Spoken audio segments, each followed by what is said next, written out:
Jack the Ripper is no doubt the most famous serial killer in human history.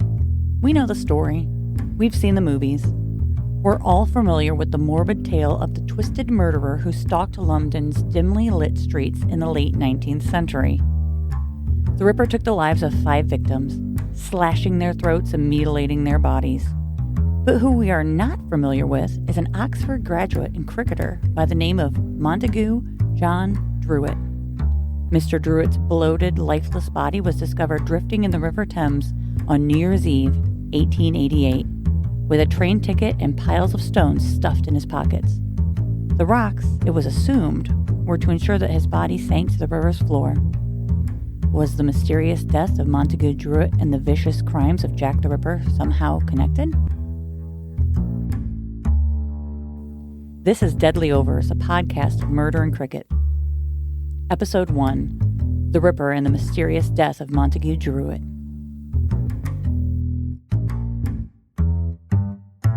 Chapter 1, The Whitechapel Murders. Mary Ann Nichols, discovered on Friday, August 31st, 1888 at 3:40 a.m. Her throat was severed and her abdomen was ripped open. Annie Chapman, discovered on Saturday, September 8th around 6 a.m. Same fate as Mary Ann Nichols, but her intestines and other internal organs had been removed. Elizabeth Stride and Catherine Eddowes, both killed in the early hours of September 30th, 1888. Stride being discovered around 1 a.m. with her throat slashed, and Eddowes had her throat severed, her intestines removed, and her face disfigured. Mary Jane Kelly was discovered murdered in her bed on Friday, November 9th at 10:45 a.m. She had been mutilated and disemboweled. Her throat was slashed and her face was mutilated. Her internal organs removed and her heart was missing. The suspects. One of the more popular suspects is Aaron Kosminski, a Jewish-Polish man who had been admitted to the Connolly Hatch Lunatic Asylum in 1891 for having auditory hallucinations, a paranoid fear of being fed by other people, and refusal to wash or bathe, and a history of self-abuse. Being Jewish, Mr. Kosminski could be the suspect that helps explain that cryptic graffiti written on the wall above one of the victims that read, "The Jews are not the men that will be blamed for nothing. If anyone could be a serial killer, an American would be high on that list." We practically invented the concept. That's why St. Louis native Francis Tumblety is a legitimate suspect. Tumblety was in London in 1888 and a serious Ripper suspect at the time. He was in trouble with the law most of his life, starting out as a teenager selling pornographic books along the Erie Canal. He was questioned in Washington, D.C. for being possibly involved in the assassination of Abraham Lincoln, and he hated women and prostitutes. At a dinner party, he revealed to his male guests his collection of female uteruses. He fled London in 1888 on charges of homosexual acts and returned back to the States, where he became a snake oil salesman pretending to be an Indian herb doctor. Probably the most enticing suspect is Prince Albert Victor, Duke of Clarence and Avondale, because who doesn't love a royal scandal? It was initially suggested that Prince Albert had gone on a killing spree in order to get revenge on prostitutes who had given him syphilis. But when it was proven that the Duke of Clarence did not have syphilis and he also had an ironclad alibi, the story evolved into a wild tale of secret marriage and the birth of a child to an ex-prostitute and a Catholic shopkeeper. If true, which it most likely is not, this baby girl would be a threat to the throne which led the Queen Victoria and her Freemason friends to kill anyone who knew of the secret child. If that is the case, those were some pretty brutal assassinations. But if you thought that suspect was ridiculous, wait until you get a load of the Lewis Carroll conspiracy. The author of Alice in Wonderland is suspected to be the Ripper because the rumor is the character and life of Alice is based on the secret legitimate child of Prince Albert. Clues are left throughout both novels, and the most damning piece of evidence is that Carroll's personal diary he wrote in purple ink, except on the nights of the Ripper murders. On those nights, his journal entries are written in black. But in November, without explanation, the murders suddenly stopped. 1 month later, at the tail end of 1888, the dead body of the missing Montague Druitt was discovered floating in the River Thames. How did Montague Druitt end up dead? And what connection did his death have to the Whitechapel murders and Jack the Ripper? Chapter 2. The facts regarding the death of Montague Druitt. Montague's position at the Blackheath School for Boys was terminated on Friday, November 30th, 1888. His superior, George Valentine, told his older brother William that he fired Montague with the cryptic and vague explanation that Montague had gotten into some trouble, but nothing more. In December, due to his mysterious and sudden disappearance, Montague was removed from his position as a treasurer of the Blackheath Cricket Club. The minutes stated simply and hauntingly that it was assumed that Montague had gone abroad. His mysterious disappearance was resolved when a waterman by the name of Henry Wisedale discovered Montague's dead body floating in the River Thames on New Year's Eve, December 31st, 1888. Montague was discovered off Thornycroft's torpedo works with stones in his pocket that kept his body submerged for over a month. Discovered with his body was a train ticket to Hammersmith dated December 1st. Also discovered on him was a silver watch, a check for £50, which is equivalent of $7,750 and 16 pounds in gold, the equivalent of $2,500 today. Where was Montague Druitt planning on running off with over $10,000 in his pockets? And why was he now dead? The answers may have something to do with the Cleveland Street scandal that erupted just after New Year. The Cleveland Street scandal was an incident in 1889 when the police discovered a homosexual male brothel after investigating petty theft from a 15-year-old General Post Office telegraph boy. Male homosexuality was outlawed in England as early as 1533, and it wasn't until 1863 Offense Against Persons Act that the act of sodomy was no longer punishable by death by hanging. So, needless to say, if you were a gentleman in the late 19th century who preferred the company of other men to ladies, unless you wanted to head to the slammer, you kind of had to be on the down low.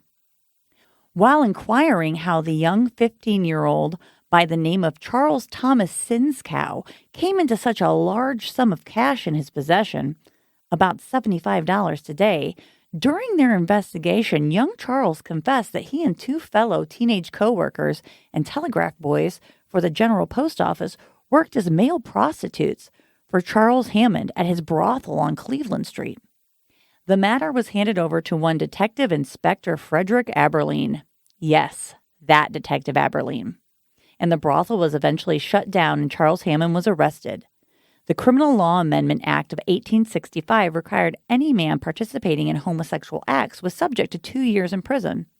Still insane, but theoretically better than a hanging. Obviously, all those involved were subjected to jail time or public embarrassment, which may have been worse. Some notable clients of the Cleveland Street brothel included famed poet and playwright Oscar Wilde. Also implicated was Prince Albert Victor, which kind of ruins the whole getting married and having a secret baby conspiracy. His personal head of stables, Lord Arthur Somerset, who, although he was implicated by several sources, somehow always managed to escape jail time and eventually fled to France to live out the remainder of his days, was another high-profile suspect. In fact, Lord Somerset often paid for some of his fellow implicated friends to escape the country by providing them with cash and train tickets. One such suspect, George Veck, who often posed as a clergyman and had recently been fired from the telegraph office for improper conduct, had been arrested at London Waterloo railway station with damaging romantic letters in his pocket. Another interesting Cleveland Street suspect was our American Ripper suspect, Francis Tumblety, who had actually been jailed in November 1888 for charges of gross indecency after being caught in a homosexual act. How were people getting caught having sex? I'd like to know. That seems to violate a whole pile of privacy laws.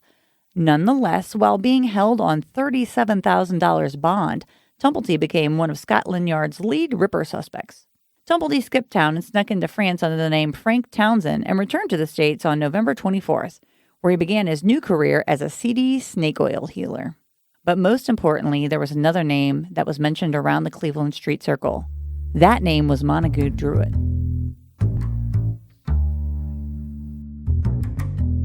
Chapter 3. The Life of Montague Druitt.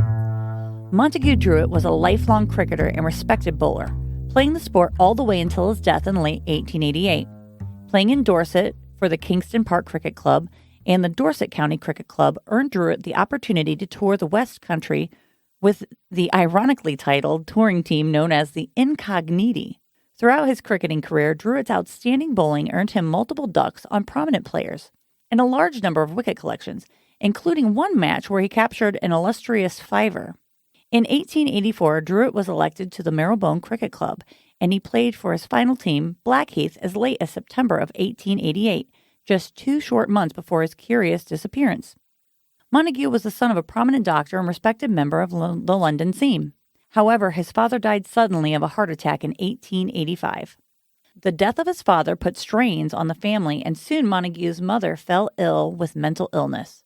For those conspiracy lovers out there is evidence that Montague's mother, Anne Druitt, stayed in the same asylum as that Annie Crook gal, the ex-prostitute who lived on Cleveland Street and secretly married Prince Albert. Yes, he's back. Annie's daughter, named Alice, of course, was under the care of her nanny and Ripper victim Mary Kelly at times. What are the odds? Of course, even though Annie apparently legally gave birth to the heir to the throne, she was somehow able to be released from the asylum and lived a full life with her daughter. It seems a little odd that Annie and Alice would be spared, but not the prostitutes they hung out with. I feel like that line of thinking is a little backwards. Mental illness ran through Montague's family, with both his grandmother and his oldest sister committing suicide. His sister, Georgiana, took her own life by jumping out the top floor window. And, of course, his mother ended up in a sanitarium later in her life after exhibiting suicidal tendencies of her own and believing herself to be often being electrocuted. Montague kept busy making a career for himself in law as a barrister during the day and teaching and looking over the Blackheath boys at night.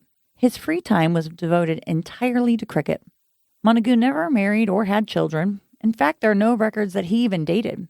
While gathering Montague's things and inquiring about his last days alive, his brother William discovered an apparent suicide note written by Montague and addressed to William that read, "Since Friday, I felt that I was going to be like Mother, and the best thing for me to do was to die." Friday was the day that Montague was fired from the Blackheath Boys' School. What did Montague mean? And why the sudden decision to end his own life? Or did it even end his own life? Montague was an accomplished swimmer. It would seem odd for him to take the proverbial dive, if that's the way he chose to off himself. Was there something more sinister at play? Rumors swirled around polite society that Montague Druitt was indeed Jack the Ripper.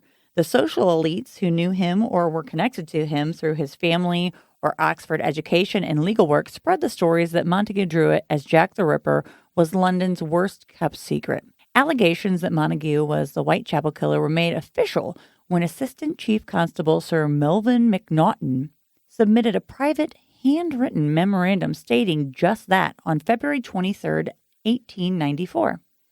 In the memorandum, Macnaghten claimed to have private information that left him with little doubt that Montague was the Ripper. Macnaghten even claimed that Montague's own family believed it to be so. Was this the trouble that Montague was running from?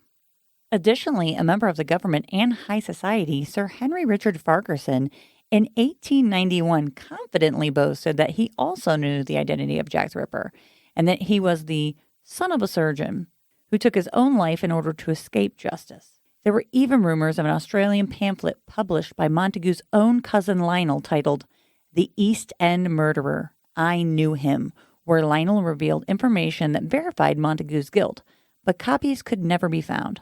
Macnaghten took over the police force in 1889 just after the murders and claimed to have evidence that Druitt was of an unsound mind and was sexually insane. But what was that evidence exactly? And why was it assumed that Montague Druitt committed suicide when he was in possession of a train ticket and $10,000 on him? Chapter 4, The False Evidence. The famous detective Inspector Frederick Aberline, who was the detective who also handled the Cleveland Street scandal, was the first detective who worked the Jack the Ripper case, from the first victim until he was promoted not long after the final one. He is considered the authority on the Jack the Ripper murders. Aberline never once considered Montague to be a serious suspect. Instead, his prime suspect was a man named Severin Antoniovich Klasowski, known better by his pseudonym George Chapman. Klasowski was a sinister-looking fellow with deep, creepy eyes and a handlebar mustache, the likes of someone who would, tie you to a set of railroad tracks and laugh while stroking it. A Wikipedia photo of him looks like Kristen Wiig dressed in a disguise, trying not to be figured out. Chapman operated a musical barbershop with his girlfriend who played the piano while he sang and shaved people. He later killed her by poison. Then he ran a bar with a new girlfriend who he later killed by poison. And after that, he opened a new bar in a new town with a new girlfriend who he later killed by poison and tried to burn the bar down to get out of the lease. He was hanged for murder in 1903. His wife, who somehow stayed alive through all of this, remarried the next month. George Chapman, who strangled and planned on beheading his wife one day with a knife that he hid under their bedroom pillow while living in America, of course America, was stopped from finishing the act when a customer walked into their shop, which was the connecting room to their bedroom. He was also a suspect in the murder and mutilation of a New York City prostitute in 1891. He got his fake name in 1895 from one of his mistresses, who he decided not to poison, named Annie Chapman. I wish I was making this up. Not the Ripper victim, Annie Chapman, just somehow a different one. And rumor has it that he was seen with Mary Kelly on the night she was murdered. And the Ripper murder stopped when he left for America. Another suspect of Aberlene's, and a man that may be believed to be the true Ripper based on DNA from one of the crime scenes, was a Polish barber and hairdresser by the name of Aaron Kosminski. At the time, Aberlene did not have enough evidence to arrest either man, and Kosminski died in a mental institution in 1919. Inspector Aberlene noted that the only reason Montague Druitt was even thought to have been Jack the Ripper was due to the fact that he had inconveniently killed himself right around the time that the Whitechapel murders concluded. Montague never fit any description of the Ripper by witnesses, and he was not frequently in the area, especially at night when he was expected to be on the job at Blackheath Boys' School. Additionally, aside from a busy schedule as a night teacher and a barrister during the day, Montague spent his free time playing cricket. On the day following the murder of Mary Ann Nichols, Druitt was playing cricket in Dorset. And on the same morning the brutalized body of Annie Chapman was discovered, Montague Druitt was playing for Blackheath. So if Montague Druitt was not the Whitechapel killer, then what exactly did drive him to his death in November of 1888? My final conclusions. Much speculation to why Montague took his own life has been made over the years. Some have even suggested that he was murdered. But I believe there's a simple and sad explanation for the death of Montague Druitt. Explaining the large sum of money that he had on him at the time of his death is reasonably simple. Montague was given his severance pay when he was terminated, and that is the reason for his check. And in regards to his train ticket, the station for which he had left required a transfer, and this ticket was simply that. Regardless of whether Montague was planning on continuing home or ending his life, he would still be required to have this transfer ticket. There is a strong theory that Montague was homosexual. This is assumed by his bachelor life in connection to many known underground homosexuals at the time. Montague most likely had gotten outed, and because he was such a respected man, he was granted some funds and a way out of London, perhaps even by Lord Somerset himself. He could have even provided Montague with the funds and train ticket to escape to safety before being arrested for sexual orientation. Even his cricket club covered for him, noting that it was assumed he had transferred out of country, even while his body was drenched in the River Thames, and his cricket club mates had not yet learned of his suicide. They stated that Montague was already out of England. Did they know his plan to flee to freedom? But I believe that in a moment of loneliness and depression, a sadness and sense of shame came over Montague on a cold November night. He chose to take his own life in order to spare his family the shame of learning of his sexual orientation. He was also never afraid of going mad like their mother. He knew, from his career as a lawyer and from personal tragedies in his own life, that suicide, like homosexuality in the 19th century, was a crime, and the family of the deceased was usually the one left to foot the bill. Unless, of course, it could be proven that the offender had taken their own life while under the influence of an unsound mind, which the coroner had concluded was the case for Montague Druitt. He simply feigned insanity to ensure his death, just like his life, was not a burden on those he loved and respected. Montague was not killed, and he was absolutely not a killer himself. Montague Druitt was the victim of a society that could not understand him for the good man that he was. There's still debate to this day on the precise identity of Jack the Ripper, and the case is still considered open. I, for one, am putting my money on Chapman. I really would like to see if these ladies were poisoned in some way before they were torn apart. But, I mean, you could also go with the Lewis Carroll because I really think that one's just fun for a conspiracy podcast. But anyways, I'll leave you to make your own conclusions. And look for our next episode, The Dominatrix and the Dead Umpire, a tale surrounding the mysterious death of 51-year-old cricket umpire Peter Plumley Walker, whose body was washed up after being tossed over Hucka Falls Rapids waterfalls in 1989. Available at our website, 365notout.com, and wherever podcasts are found. This has been Deadly Overs, a podcast of cricket and murder.